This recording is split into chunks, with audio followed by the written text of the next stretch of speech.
Casey's is a premier garden center and gift shop located in Lawrenceburg, Indiana. Casey's offers a wide selection of plants, landscaping materials, home and garden decor, and gifts for every occasion. Casey's is committed to providing exceptional service, a unique shopping experience, and value to every customer. Stop in and see what makes Casey's so unique. Located at 21481 State Line Road, Lawrenceburg, Indiana, or call 812-537-3800. Let Casey's help you add beauty to your home. Welcome to Strong Dads. Hey, this is Merle Hutchinson again, being joined back by the one and only Kyle, my man Crawford. How are you, Kyle? I'm good. How was your vacation? You have a good vacation? It was good. Yeah, we were rednecking RVing with the family out in Virginia. We had a great time. Grandkids all over the place. Fun. Yeah. When you say grandkids, it ages you a little bit. I have 5 of them. 5. And they're all... I got to tell you, I got great grandkids. They're like legit old school kids. They're outside all day. I like it. Riding bikes, climbing trees, getting bug bites. I like it. Not once do you see them hanging out by a TV. I'm like, that's some good parenting going on there. So I'm super proud of them. The only problem I had with them is I don't get to see them much. I so got you. That's good. So anyways, what we got going on today, Merle? If you're watching, you see there's another man in the house. All right. And so today we want to welcome Chris Witzgall to Strong Dads. Chris, welcome to Strong Dads. I really appreciate being here, guys. Yeah, that's cool. Yeah. Thanks for coming. So just a little background story. And Chris, I'll let you get into more of the detail of your story. But Chris and I started to see each other through LinkedIn, through similar connections. And I am, you guys know that I'm kind of in the fitness world as well with some equipment and in our gym. And I noticed that he opened up a new gym, D1 training. D1 training, right. Over in the Mason area. Loveland. Loveland, okay. And I just said congratulations or something like that. But then I started noticing that Chris you would drop scripture or some faith stuff. And I'm like, I want to get to know that guy, because we try to mix a lot of that as well into our work. And so it took a long time because then COVID came and all this stuff. Yeah. But finally, I went out to his gym and met him, and we just hung out for lunch one day. Come to find out, he only lives a few miles from me. And so we actually have a lot in common in terms of our community that we're in. And so I was super intrigued by just your story and the work that you do. And so I said, hey, let's get you on Strong Dads. Yeah. Awesome. So welcome to Strong Dads. Yeah, it's great. Cool. Yeah, I've seen a lot of people that I've known be on here, so I'm definitely honored to be here too. Yeah. Good. A lot of people I admire. So, and talking about grandparenting, I'm a grandparent too. Right. How many do you have? One, but I got another one on the way. Okay. Same parents. Okay. They're going to be like, I don't know, 13 months apart, I think, or something like that. Yeah. So it's going to be a really good time. That's awesome. Good. Yeah. I heard somebody say that if they had the choice, they would have not been a parent to their kids and go right to grandparenting. So I'm not sure how you do that. But in terms of the joys, it's less work, more joy. The best part, like, I didn't change one diaper. Yes. That's awesome. When the kid was crying, I just went outside and did my thing. But yet I got to, run around in the surf with them and do all that kind of stuff. Right. So there's something to be said with being a grandparent. For sure. So, Kyle, let's start with some thank yous to our sponsors, and then Chris, let's get into your story. All right, sounds good. Yep. So Strong Dads, we'd like to thank the Crimer's Beer House and Casey Outdoor Solutions for coming alongside of us. Really do appreciate them. Check them out. Let them know we sent you down there. Really do appreciate both them. Lets us allow us to do the shows like this. And hey, LinkedIn, if you'd like to be a sponsor of Strong Dads, because it brought us to the show. So LinkedIn, you reach out. We would love for you to be a sponsor of our shows. So there you go. So, Chris, give us some background story. So where are you from? What's your business? What's your background? Just give us some background just so people can kind of put things together. Sounds good. So I've really born and raised in the area. Grew up kind of in the Coleraine Township area. Okay. Went to Catholic grade school over at St. Anne's. Went to high school at St. Xavier, St. X. Bombers, go Bombers. Blue Bombers. Yep. Went to college at Miami, got a degree in accounting. Okay. Of all things. Great background for me coming out. I worked a couple of years in a public accounting firm. Well, back up. I met my wife, Denise, in high school. We were both working at the Ponderosa on Galbraith Road. Oh, yeah, absolutely. So that goes way back. So we've been married for 38 years. I've got two great young adults now. My son's 30. He's married. He's the one who's got the one grandchild, another one on the way. And then my daughter, Ashley, she is a teacher at Harrison Elementary. Okay. For second grade. So that's kind of where we're at today.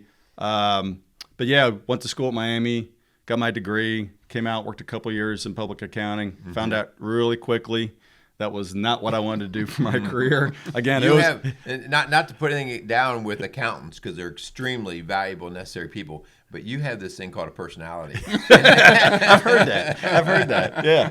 What you can do it, right? You can be an accountant and have personality, but for me, it wasn't everything. Any of you accountants listening out there, go ahead and put a comment and let Merle know what you really think of him. Yeah, but I have a cousin who's got a crazy fun personality, and he's an accountant. And he makes so much money on accounting that he can't quite leave it. Yeah. But it drives him crazy. He's like, man, I just hate it. But I'm like, because he can't stand just sitting there interacting just with the numbers. Right. And it's a very repetitive, cyclical routine, right? Yeah. It's the same process every month you go through. So it was not creative enough for what I was looking for. Yeah. Fortunately, I took a lot of technology courses throughout high school and college. So they really liked that aspect of it when I was at the accounting firm. They used me more for technology than they did for accounting, which was kind of nice. Yeah. And then I got introduced to one of our clients. It was a local Pepsi franchise. Okay. Once they found out all my technical abilities and stuff, they offered me a job to come on board and help kind of build out their technology. So I spent 30 years with that Pepsi franchise after my first couple of years with the accounting firm. So that's most of my career was that. During the last 4 or 5 years of that career, a lot of things happened in my life. I just, I had a recommitment to Christ during that time period. It affected how I led people. I changed my leadership style to more lead like Jesus style. So there was a lot of transformation that happened for me in that last 4 to 5 years of my career with Pepsi that just made me kind of realize, what do I want to do going forward here, right? And how do I impact lives? How do I be more Jesus-like, other than just through my Pepsi career? So I started looking for opportunities, and I always had a passion for wanting to do my own business. I've always had a big, strong passion for fitness and wellness and helping people. My mom passed away when she was 60. She was overweight, diabetic, didn't take care of herself. So I really felt a good calling I wanted to help people in that respect. And in that same point in time, then be able to help them in their walk of faith or lead them, to where they wanted to go to. So that's kind of where I'm at today with the D1 franchise. We have one location opened up in Loveland, like you said. We're working on a presence in Harrison right now. So anybody looking to invest in a fitness franchise in Harrison, let me know. We're looking for investors. But yeah, and then, during that whole process of that transformation, I just got connected with really great people. As we talked, Scarlett Hudson is one of the people you've had on before. Jeff Dueller, our senior pastor at Life Spring, where I go to, have all been part of my journey where I'm at. And just, every opportunity I get now is, where do I serve? How do I serve? And how do I use that then to help other people recognize that they need to live for Jesus and live like Jesus. Yeah, it's just a great example. So what is the D1 training group that you have? Can you kind of explain that for our viewers out there? Yeah, so D1 training is really all about providing workouts. We use tried and true modalities and equipment like D1 athletes would use. So if you're going to be a Division I athlete, or you wanted to be a Division I athlete, if you take our workouts, we'll get you ready. Okay. If you don't want to be a Division I athlete, we'll still get you in the best physical shape of your life because of the routine we'll take you through, right? Okay. And we modify the workouts for everybody. So we've got, females from all range of ages and size. We do youth and adult, which is really cool too. Okay. So we'll do group-based training. We'll do individual workouts. They can bring whole teams in for sports-related stuff. Wow, that's cool. So we got a wide variety of things. And we'll go what we call on campus is what we're doing now in Harrison. So at Harrison, we're providing workouts to the high school athletes, and at the same time, then providing workouts for youth and adults using the facilities there. Okay. Yeah. So you have a team of trainers or coaches that kind of lead all that for you? You got it. Right. Yeah. Yeah. Highly certified. Okay. Yeah. Are you trained and working in the training world as well? I am not. Okay. I'm not officially certified. I have knowledge, okay. but I'm not certified. So this is not that you're not into the fitness, because I know that you are. Yeah. But this was a business venture. Correct. And fitness, strength and conditioning was the vehicle. Yeah. Okay. But the reason we picked D1 is because of the values behind the ownership. So there's two Christian guys who started it. Their big mantra is, and we get to display this prominently, is iron sharpens iron. Yeah. And we get to display the Proverbs verse that relates to that. And so they're all about building character. We have character words. You've seen that when you visited around our facility, describing the different aspects of what character is, integrity and accountability and honesty and all those good things, right? So it's not just about the physical aspect of it. It's the spiritual, mental aspect that we get to provide too in the facility. Yeah. So part of the reason why Chris and I just kind of connected was because I kind of knew a little bit of that story of you having a business background prior to jumping into D1, and it's the connection here too is I worked in the public schools, and Kyle, you work in a public sector as well, fighting fire, and sometimes we walk into those places and we check our faith at the door. Correct. We check it at the door. When I worked in a public school, it was pretty clear that you're not going to talk a whole lot of Jesus here. Okay. Right. And the idea here is like, it starts to get a little uncomfortable. Yeah. Because there are even times when I felt like, I don't even know that I'm doing the right thing in terms of how I'm handling certain situations, because I'm kind of checking the way of Christ at the door, and I'm handling this the way maybe I'm covering my rear end. Yeah. I'm getting the legal points covered, but this is not really how I feel good about. Right. Okay. Yep. And so I know that part of you going into D1 was, I want Christ to be part of what I do 24/7. Absolutely. Right? Yep. So tell me, so what's your big deal there? I know we're pumping iron, right? Yeah. But tell me, okay, so what's your push there at D1 outside of the training? Honestly, just providing opportunities where we can in the community for organizations, right? To help them with either sponsorships, using our facility. So really just being a good community partner. Okay. I think first and foremost, to show people, hey, we're more than just about making profits here, right? We want to change lives. Okay. We get to change lives and make profits. That's great, right? You got to make profits to be able to be in business, right? Yeah. But it's not just profit focused. We are, we've got a set of guiding principles, and number one is we're doing this for God. Yeah. Right. We're building God's kingdom through this business, and everything we do intentionally will be about that. Right. And you find that that's even the mantra at the top of D1. Yes. Absolutely. From the headquarters. Yeah. That's cool. I don't think I knew that level. I kind of knew that you didn't steer away from it, but I didn't know that was a fundamental core. Yeah, and that's why it was important for us to choose them, as the franchise to go with. We had a lot of options, really. I could have opened up the Planet Fitness before Planet Fitness opened, right? Yeah. But that wasn't, for us, the best way to go, right? Yeah. And to be able to spread the good news. So, where is D1 headquartered out of? Nashville, Tennessee. Okay. Yeah. Oh, so they're nationwide then. Oh yeah. Yeah. Okay. Yeah, we got over 100 locations, I think, open at this time, and they've got a bunch more committed. So So the original concept was this guy, Will Bartholomew, who started D1, played with Peyton Manning for Tennessee. When they graduated, Peyton made his big career. Yeah. Will went and got drafted by the Broncos, but got injured his rookie season. I think it was even preseason. It's career ending. So he went back and just said, hey, I'm going to start training youth the way I was trained, and then built D1 off of that. So, and then he originally partnered with professional athletes that he knew around. So Tim Tebow's got a location down in Florida. Jason Witten, Chipper Jones. Gosh, there's probably 25 to 30 athletes that he originally started with. Yeah.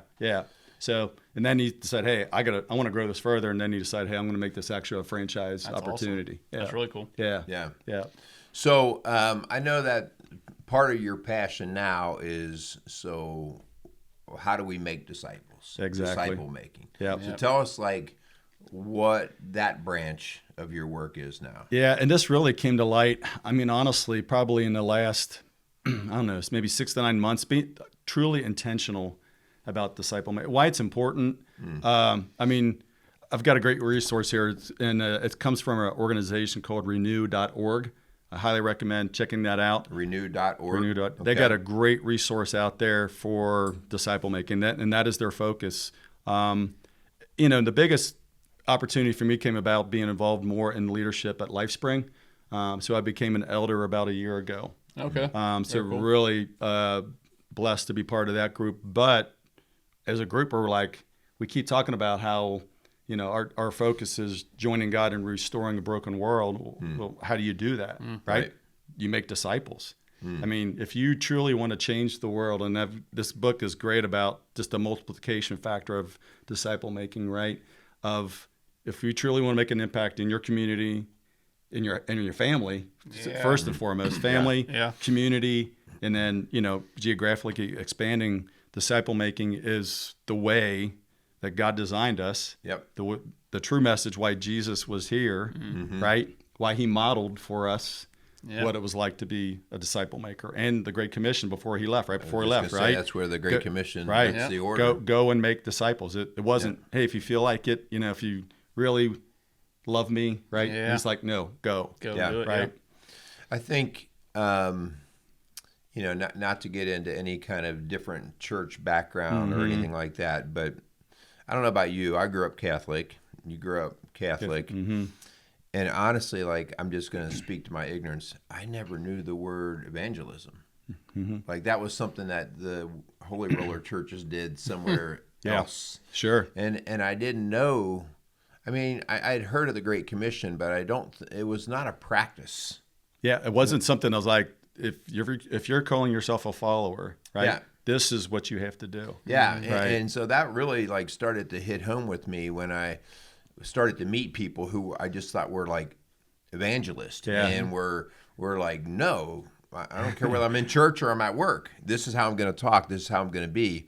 And honestly, to this day, I'm still kind of when somebody's over the top with their faith, I'm like, because I'm still trying to work to get comfortable with it. Oh, yeah. And that's the tough thing that I'm experiencing and things I'm reading about is to be a really great disciple, you have to be different.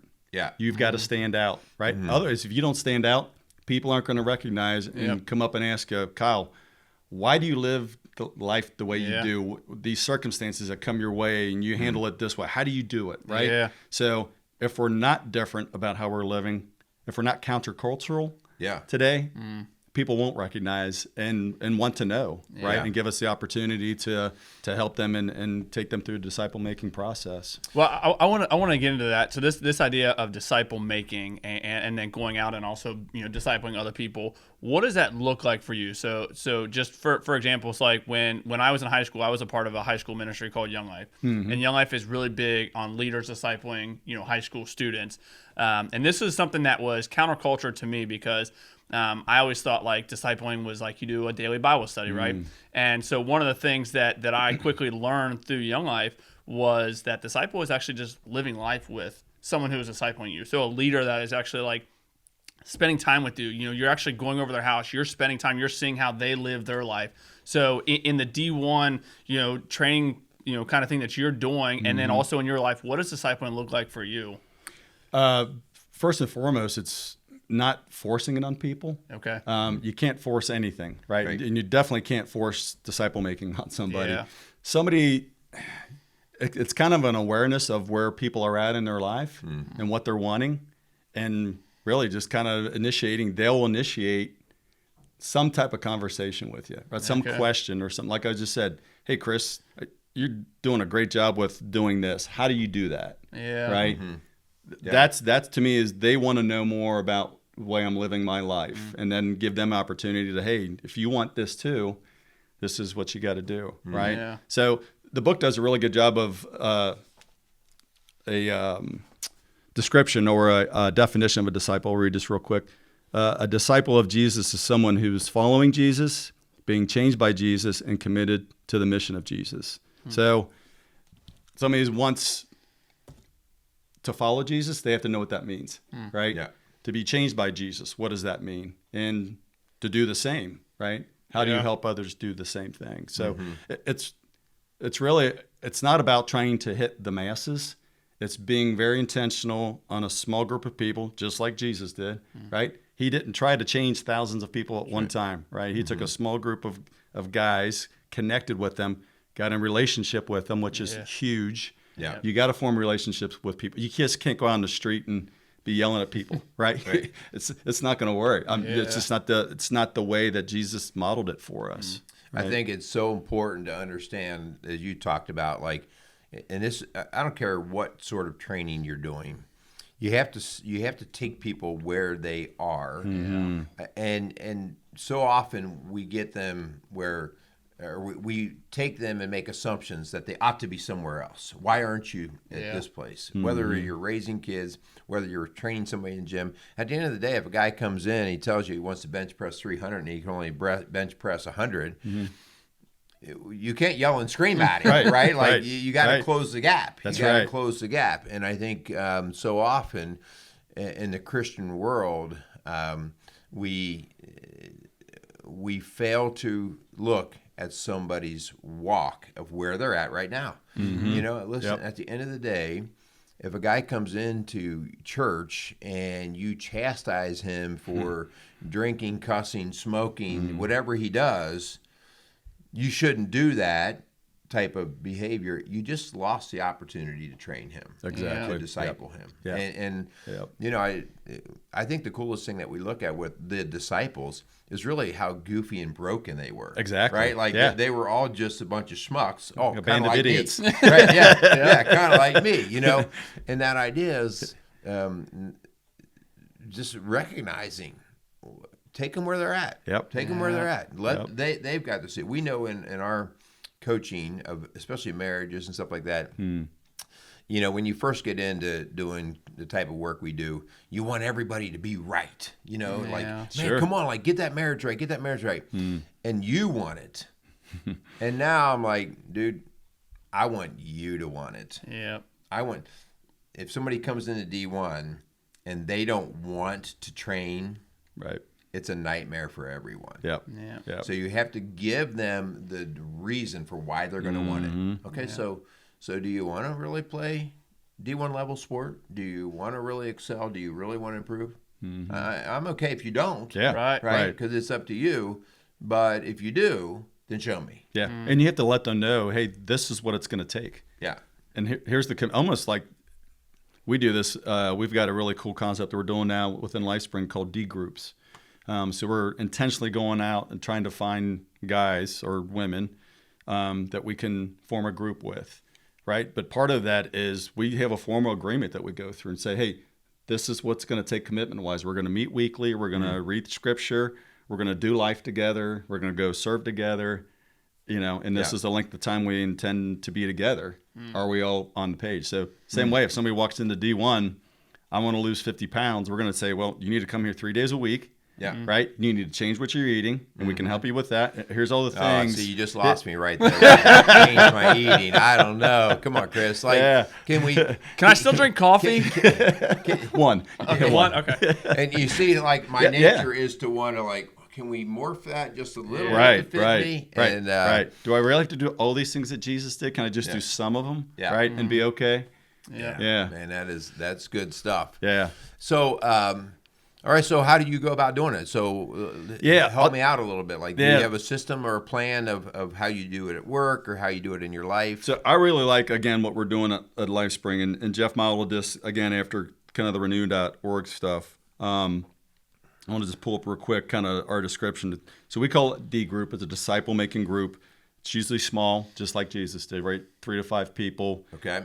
It's short-term, about 6 to 12 months. Again, it can flex depending on how long you want it to go. Focus is following Jesus and being changed. Exactly, the description about discipleship, right? It's anyone interested in learning more and trusting about and following Jesus. It includes seekers, followers, and all stages. So we don't want, we like to have a mixture. It's actually great. The group I'm in right now, the group of guys, we're all in different stages, right? Yeah. Which is really, really cool. I learn from their experiences. They learn from my experiences. And actually, our last meeting, we were at this guy's place, and he's got a little pond, and we sit on the dock, kind of overlooking the pond. We're actually reading the scripture from Matthew about the Great Commission, and he had a question about, in there he also says baptizing, right? Part of the commission is baptizing people. Right. Yep. And he's like, wait a second. He's like, anybody, like a disciple can baptize anybody? We're like, yeah. It doesn't have to be a priest. It doesn't have to be a pastor, right? It's like Jesus commanded us. We can go and baptize. He's like, wow. He's like, and then he, said, hey, I was baptized as a baby. I haven't really been, baptized as an adult. And we kind of explained to him kind of what it required, right? What it needed. And right there and then, Pastor Jeff went swimming, huh? got in the water with him and dunked him on the spot. And cool. We're like, that's what it's about, right? Being intentional, knowing what you're wanting, from Jesus and what you've got to do go after. And so the whole D group concept is really just, it's, having that relation first with people. So, because we talked about some pretty heavy stuff as a group, right? We're doing life together. Yeah. And then how do we get better? How do we follow Jesus more closely?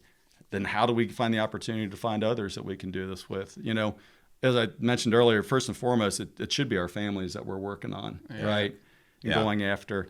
And I'm still doing that. I mean, it's a work in progress, right? But again, I'm not forcing it on anybody. I can't force it on my family. Just the same I couldn't force it on, They're the first to reject you, especially when they get to those teenage years. Yeah. And even in the young adult stages, it's you got to get the right opportunities with them, right? And so it's not a forced thing. Sometimes I'm like, am I doing enough to let them know what I'm here for and stuff. So I think that's probably my next step. I was thinking about that on the way over here is, can I do more, right, to introduce it to them, but not force it on them. This idea of discipleship is so cool because there's that relational aspect that has to be there. And this is something that I believe in my core, this idea to make disciples. I think the idea when you're talking about forcing upon people, I'm a big advocate and I think a big believer, and you have to earn the right to be able to make that disciple, right? Absolutely. So you can't just go out there and you can't just say, well, point the finger and say, well, you're doing this wrong. The bullhorn guy was sitting there like everyone's condemned to hell, right? And you have to establish that relationship. And just like you were saying, hopefully have them notice something different in you to kind of open up that relationship and start to build that relationship. I do a small group every Tuesday night. We've been doing it for 5, 6, 7 years. These are the guys I do life with. So when I in our circle, we'll talk about just stuff going on in our life. When I say something, they know that they have earned the right to come back at me and say, hey, Kyle, you need to, pump the brakes a little bit. This is where we need to go. Right. And so I think it's that ability that building that relationship is a huge part of that discipleship. And I think that what you were talking about. Yeah. So you guys have your own disciple making group, whether you know it or not. Right. Yep. Now the next step is, how do we multiply? Yeah. Right. Because that's the power. Right. Yeah. If you want to see world change, multiplication is huge. So, I mean, think about, they do as an example in this book, think about if every disciple goes out and makes 30 disciples, and then they go out and make 30 disciples, and so on and so on and so on. They said worldwide we could have a movement, we would cover the whole world in 8 years. Wow. Yeah. If everybody in their lifetime had 30 people they discipled, which isn't a huge undertaking. No. It really isn't. And in the course of a lifetime, absolutely not. Lifetime, yeah. So, man, I'm hearing all this, and one side of me is buying in 100%. First off, because I just do buy into it. That's not the issue. But I've been through the practical walk. Okay, so we did this back in our church at Bright Christian Church, probably, I'm going to say now at least 15 years ago. And our deal was we actually started with 12 guys. Okay. And just for that reason of having the 12, and we had a great group, kind of like the group that you're talking about. We went for a year and a half, 2 years strong, and we just loved. But then it was like, okay, are we going to make disciples, or are we just going to stay comfortable? And so we intentionally said, okay, each one of you, we'll pair up, and then we'll go ahead and break up. And go get another 12 each one. It fell apart. And it was frustrating because we were working over the exponential growth thing, like in our mind, like on the paper, it seemed to work great. Yeah. And what we came to find out is you can't drag people in. That's right. When you go out there and you're like, I'm going to get this guy, I'm going to get this guy, I'm going to get this guy. Yeah. People have to desire to come in. And when you pull them in. Trying to force it. Yep. And that's what we were like, no, you know what, you're going to join me. And okay. So we had a little bit too much strong arming in hindsight, too much strong arming of pulling guys in. And you know, nobody just like flipped you off and said, no, I don't want to do that. Right. But after 6 months or so, Cuts start dwindling off. They're not showing up. And so we did that for about another year and a half or so. And we brought the 12 of us back together. And we were all kind of like the disciples coming about from the desert, like, well, how did that work? You know? And we got stones frustrated. thrown out at us, and and we got frustrated because we were only dealing with men. Yep. It wasn't open to the women or anything like that. The women seem to do it so much better. The women get in community and they just go, and they'll do these groups and break out and spread and stuff. The men, you gotta, it's like, oh. And so part of my question here is, how do you gain credibility? How do you gain attractability? If you're not attractable at some level, you just saying great stuff is not enough. I think you're a good-looking dude, Chris. Well, yeah, you know, I mean, that helps, right? So what you're saying is I was too ugly. Yeah, you're too ugly. I was too ugly. Yeah, go ahead, beat around the bush a little bit, Kyle. Just saying. He was too perfect, maybe. Yeah. Yeah. So, like, you know, on the paper, man, I get it completely, and I want it, but in practical walking out experience, it didn't.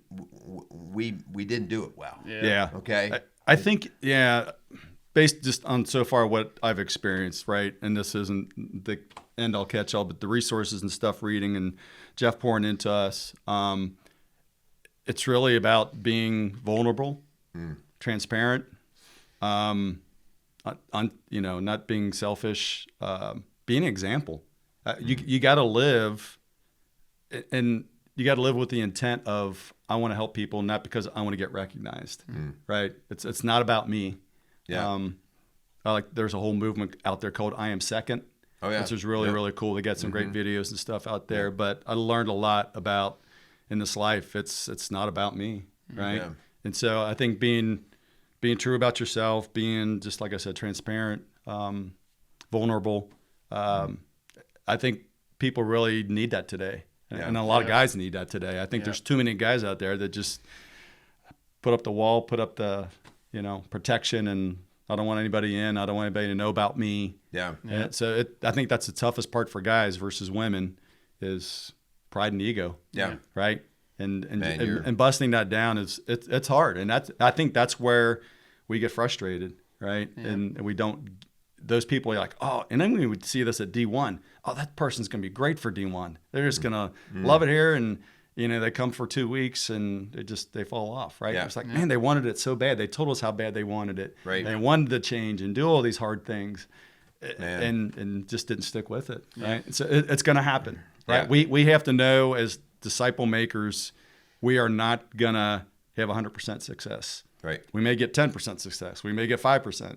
Yeah. But every one that we get, right, and is a good one, just like Jesus did, right? Yeah. He got really good disciples. Some not so good. He had one that betrayed him, but 1 out of 12.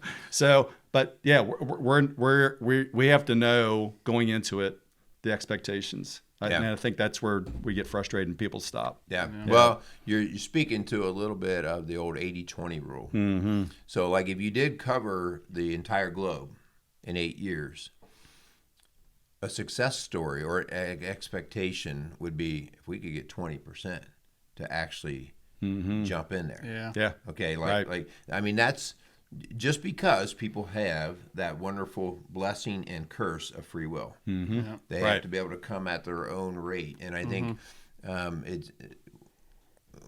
the work that we did, I kind of described it as a total failure. No, it wasn't at all. Well, we had guys I still meet with and stuff, but we had the idea that it would just boom, right, and it fizzed. Yep. But there was still some action going on there. So expectation of understanding that, I think, is important. Yeah. So you don't get frustrated. Right. Right. Exactly. Yeah. One of the things when you were reading out of the book about what a disciple looks like. So it's a person who's following Jesus, who's changed by Jesus, and then wants to go out and spread the mission of Jesus. And this is something that's I think I know my group of guys that I do life with, and I think guys in general, that the change because of who Jesus is, going out and following Jesus. Maybe not the easy part, but I feel like the mission of Jesus, that's the part that I think a lot of guys miss. And I feel like a lot of guys are not willing to really sacrifice that. Because I know for me in the fire world, we talk all the time about this, that a lot of times the fireman wants to be more important than the mission. And the mission is to go out and save lives, right? And the firemen don't want to get uncomfortable. They don't want to be put in a position where it's really freaking hot in here, right? Right. And I think the same can be said about our walk with Jesus. That like I'm a believer in Christ. I'll in my personal life I'm going to do what Jesus asked me to do. But except that one thing. There's that mission of going out and then spreading that good news to other people and making disciples, and that's the part, because that's where the sacrifice comes. That's where the putting yourself second comes. That's when the idea of serving other people comes, and and putting yourself in a position that is not. I'm the man, right? I'm the one, because I think naturally men have this sense of pride. They want to be the one that, look what I did, right? And Jesus called us to be quite opposite of that. Sure and did. I think that idea of the mission of Jesus, that's where discipling is really, really hard. Yeah. But again, Jesus never called us to an easy life. That's not what he's ever called. And he never said that, right? He told us it's going to be hard, right? Yeah. Be prepared, right? We talk in marriage work, and mostly we tease about the women getting in this mindset that they fall in love with the idea of getting married. But there's a big difference between being married and getting married, right? Getting married is the party, the fun. Look what the life change and all this. But being married is the lifestyle. That's right. And that's like, it's one thing to get baptized, right? Like that, man, it's a big step. Yeah, and it's huge. You've got to do that, right? Yep. And just like you've got to get married. Yep. But then now you got to do the practices. That's right. You got to do the practices. Right. And oh man, do I have to do that? Yeah, you pretty much do. And honestly, that's where I love being part of LifeSpring, and I hope people out there can find a church like LifeSpring, where we support this, we're promoting it, we give people the tools, right? Because some people's like, I don't know what to do, right? Yeah. So, okay, here's a process. Don't have to follow to a T, right? Yeah. But if you want to do this is kind of the steps that you can take to do it. I think a lot of churches today are losing sight of the vision, right? They get too involved in all the activities, right? But don't understand what's the activities for. This book does a really great job of kind of churches need to do a check on what are we doing and how does it relate to disciple making. Right. If it doesn't support disciple making, we shouldn't be doing it. Yeah, it goes back to the purpose-driven church. Exactly. Yep. They actually quote that in there. Yep. Same thing. Yep. So, and kind of moving through, like, what are some things you want to just leave us with, leave our listeners to? I mean, we're talking to men, for and sure. I do feel like women have done a better job in this area than us men have, even in our own home. And I'll say in the last 20 years, okay? I'm just calling that out as I see it, okay? So we're calling out the men here. What's a challenge that you have or something you want to leave them with? Really, it's taking an inventory of your life. I think is step number one. Where are you at? Are you happy where you're at? Where's your beliefs at?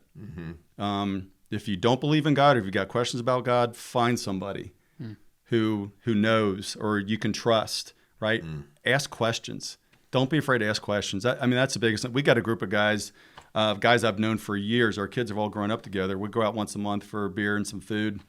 Lately, our discussions have been about faith, right? And it's been great because they just want to know more, right? They're not saying, hey, I'm against it. They're just, I just want to understand more. So don't be afraid to ask questions around people, that you can find. And if you can't find a church somewhere nearby, start somewhere, get introduced to a community. If it's not what you're looking for, find another one. Don't give up, right? Yeah. It's too important. It really is. And the other thing is don't wait.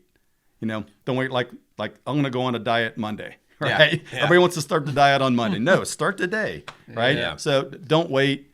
Find somebody you can trust, ask questions, and just open your heart up. Yeah. You're reminding me of a conversation I've shared before on the show with when one of my sons kind of started to kick back at our faith, right? He came up, went to Miami. At Miami, just that secular world. Right? That's what it is. And he saw all that other stuff, and he came back and he started kicking back at us. Like, I don't know if I agree with everything you and Mom taught, all this stuff. And I said, all right, so what are you going to do? And I don't know. And I said, I'm going to challenge you from man to man, not your dad, man to man. Doing nothing's not acceptable. That's right. Yeah. Doing nothing, just sort of, I'll think about it later. I said, I'll be on your ass just to see that you've gotten something, you're doing something. Hold them accountable. Yeah. Yeah.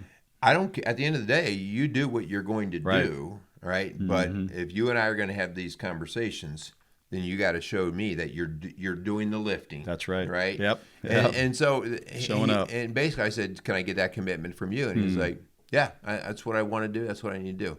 And again, his journey is different than mine now. Yeah. But the idea was he did the work. And I'll say today, he's a Christian, right? He wanted to blow it all up, and start from ground zero. I'm like, no, you rebuild it in a way that now makes sense to you, but you've got to build. Right. Yeah. And he owns it. Yeah, right. it's his now, it's his, right? It's his versus mommy and daddy's. That's right. Yeah. So true. Yeah, that's good stuff, man. I think, as you're talking, Merle, I've heard before, a preacher at our church said this a lot. He said Satan's best tool is not to say Jesus is wrong. His best tool is just wait and figure it out. Yeah. Just wait. Yeah. Just wait. Just take some time. That idea of being lukewarm. Just wait till Monday to start that diet. Wait till Monday to start figuring out who this Jesus guy is. Yeah. His greatest tool is to tell us just to wait. Yeah. You said something which is directly related to that we're seeing in families today, and I'll call out the dads here. I'm not going to push my kids into any kind of faith thing. I'll let them choose on their own. Guys, you're totally dropping the ball on discipleship making right there. Yes. Like at the end of the day, they might dump what you give them. All right, but the challenge there is, okay, then they'll have to build their own. But you've got to start. If you believe at all in Christ and what Christ did for us as a dad, you saying, I don't know, man, they'll figure it out on their own. It's totally irresponsible. Yep. All Definitely right. take the initiative. Yeah. Don't wait. And you can't beat it into them. Nope. But you have to provide Not like you used to. the path. Yeah. All right. Any final words?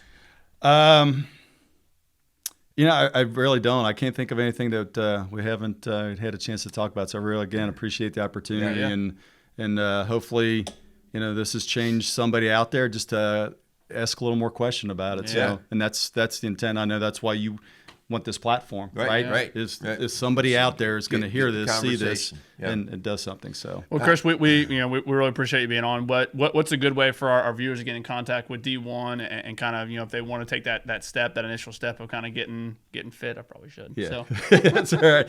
You can go to our website. Not even going to say anything. Yeah, we'll you can go to our website. That's d1training.com/Cincy North. You can check everything out we've got there to offer. We offer a free week, so you can come test us for a week and then see how you like it. And then we've got, like I said, the different options of getting you involved. So again, don't sign up if you're not serious. We want people who are serious about making a change, not only in their fitness but spiritual, physical, and mental. So, and I do want to just say something too, because you're attempting here now to build a bit of a presence in the Harrison west side of Ohio, Cincinnati. Correct. Yep. So does that mean you've kind of already got the rights to that area? We do. Okay. Yeah. So So if something came up in that area, it would be under your umbrella. Absolutely. D1. Absolutely. And so I'll just go ahead and put it out there.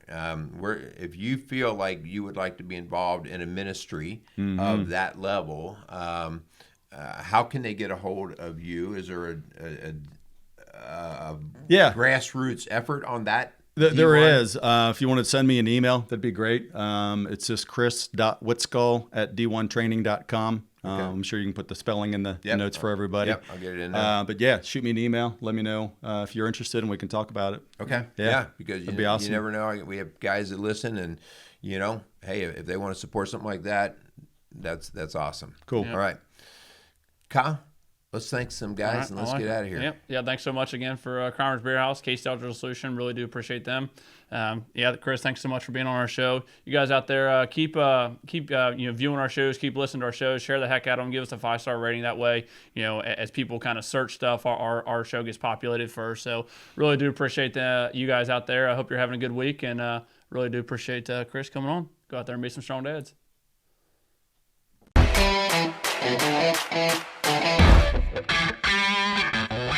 Hey, this is Kyle Crawford from Strong Dads. Strong Dads podcast would love to thank the Crimers Beer House for coming alongside of us. The Crimers Beer House was started in 1982 by the Crimer family, and since that time, they have definitely become a Cincinnati favorite. So if you're looking for an incredible meal in an incredible setting, definitely go down to Route 128 and check out the Crimers Beer House.